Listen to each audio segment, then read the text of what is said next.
अर्थव्यवस्था को नई रफ्तार देने के लिए सरकार हर संभव कोशिश कर रही है। अब सरकार ने फैसला किया है कि एलटीसी कैश वाउचर स्कीम का फायदा हर कोई उठा सकता है। पहले ये स्कीम सिर्फ सरकारी कर्मचारियों के लिए लॉन्च की गई थी, लेकिन अब एलटीसी कैश वाउचर स्कीम का फायदा प्राइवेट सेक्टर के कर्मचारी, राज्य सरकार के कर्मचारी, पीएसयूज के कर्मचारी भी उठा सकते हैं। हालांकि इसमें भी एक पेच है। एलटीसी कैश वाउचर स्कीम का फायदा उन लोगों को नहीं मिलेगा जिन्होंने नए इनकम टैक्स सिस्टम को अपनाया है। इसका फायदा सिर्फ वही लोग उठा सकते हैं जिन्होंने पुराना टैक्स सिस्टम अपनाया हुआ है। वित्त मंत्रालय ने 12 अक्टूबर को एलटीसी कैश वाउचर स्कीम का ऐलान किया था। इस स्कीम के तहत कर्मचारियों को एलटीसी के एवज में टैक्स फ्री कैश वाउचर देने का प्रावधान है। कर्मचारियों को एलटीसी किराया राशि का 3 गुना खर्च करने पर कैश वाउचर मिलेंगे। ये पैसा उन चीजों या सेवाओं पर खर्च करना होगा जिस पर 12% या इससे ज्यादा जीएसटी हो। ये चीजें या सेवाएं सिर्फ रजिस्टर्ड दुकानदारों, सर्विस प्रोवाइडर से ही खरीदनी होंगी, वरना इसका फायदा नहीं मिलेगा। भुगतान डिजिटल तरीके से 12 अक्टूबर 2020 से लेकर 31 मार्च 2021 के बीच करना होगा। कर्मचारियों को एक वाउचर लेना होगा जिस पर जीएसटी संख्या और राशि का पूरा ब्यौरा दिया गया हो। कर्मचारियों के लिए छूट साल 2018 से साल 2021 की समय अवधि में लागू एलटीसी भुगतान के संबंध में लागू होगी। एलटीसी अमूमन कर्मचारियों को 1 महीने की सैलरी के बराबर मिलता है, तो आपको कुल एलटीसी किराया 80,000 रुपए मिलेगा।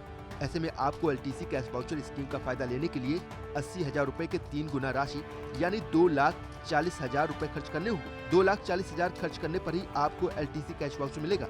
इसे आसान भाषा में कहें तो आपको अपने एलटीए का 3 गुना पैसा खर्च करना होगा, तभी आपको आयकर छूट और एलटीसी कैश वाउचर मिलेंगे। ये फायदा वही कर्मचारी उठा पाएंगे जिनके पास खर्च करने के लिए ज्यादा पैसे हैं। एम्प्लॉई को एक एलटीसी मिलता है, अगर वो ट्रैवल करता है तो उसको एलटीसी का बेनिफिट मिल जाता है। अब सिंस वो ट्रैवल नहीं कर रहा तो वो बेनिफिट उसको कैसे दे गवर्नमेंट?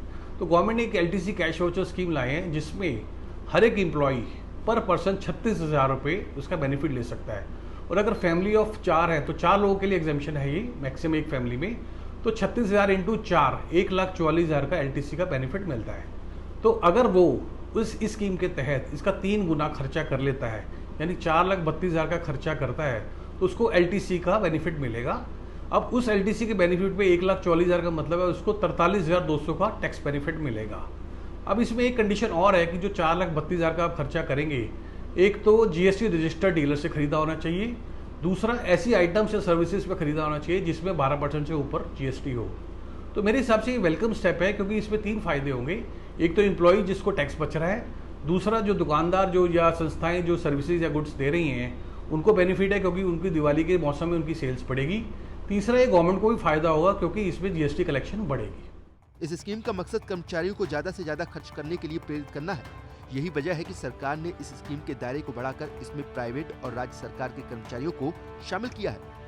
सरकार इकोनॉमी को नई रफ्तार देने के लिए डिमांड बढ़ाना चाहती है। डिमांड बढ़ेगी तभी नया निवेश आएगा। निवेश बढ़ने से नई नौकरियां पैदा होंगी और आर्थिक ग्रोथ को नई रफ्तार मिलेगी।